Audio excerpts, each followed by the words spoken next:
Charles Sidney Winder was a career United States Army officer and a Confederate general officer in the American Civil War. He was killed in action during the Battle of Cedar Mountain.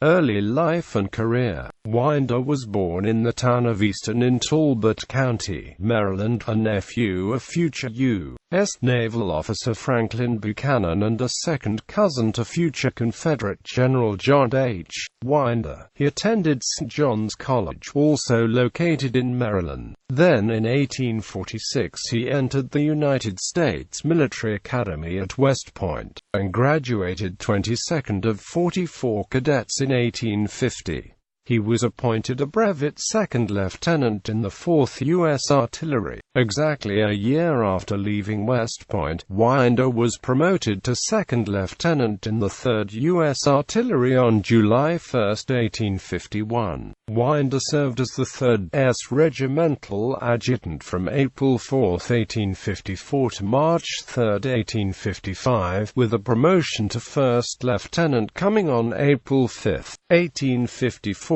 In 1854, while en route to California, the vessel on which he was aboard, the San Francisco, was struck by a hurricane. For his valor in the face of this crisis, Winder was promoted to captain in the 9th U.S. Infantry on March 3, 1855, at the relatively young age of 26.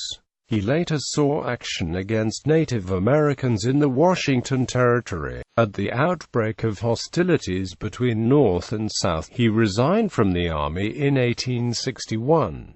Civil War service. Winder resigned his U.S. Army commission on April 1, 1861, and was appointed a captain of artillery in the Confederate Army on March 16, and then quickly promoted to major later that day. He was appointed colonel of the 6th South Carolina Infantry on July 8, leading it to prominence in the Confederate Army. He was promoted to brigadier general on March 1, 1862, and assigned to the Shenandoah Valley under the command of Stonewall Jackson, having recently court-martialed Brig. Gen. Richard B. Garnett. Jackson placed Winder in command of his old brigade. This, combined with Winder's reputation as a strict disciplinarian, was widely resented by both the officers and men now under him. In fact, so general was the feeling of animosity toward him. By August 1862 it was widely rumored Winder would be shot by one of his own men in the next battle, Cedar Mountain, and death on August 9, 1862. Winder led his men into battle at Cedar Mountain, on the left flank of the Confederate line. He did so despite having been ill for several days, and in defiance of a surgeon's order to rest. He was personally directing the fire of a battery when a Union shell struck him in his left side, horribly mangling him. Borne to the rear on a stretcher, Winder died later that evening. Winder's body was initially buried in nearby Orange Courthouse, before being disinterred and transported to Richmond. There a state funeral was given in his honor, followed by reinterment at Hollywood Cemetery. 3 years later, his family had his body again removed, this time to be permanently buried in the family cemetery at Y House,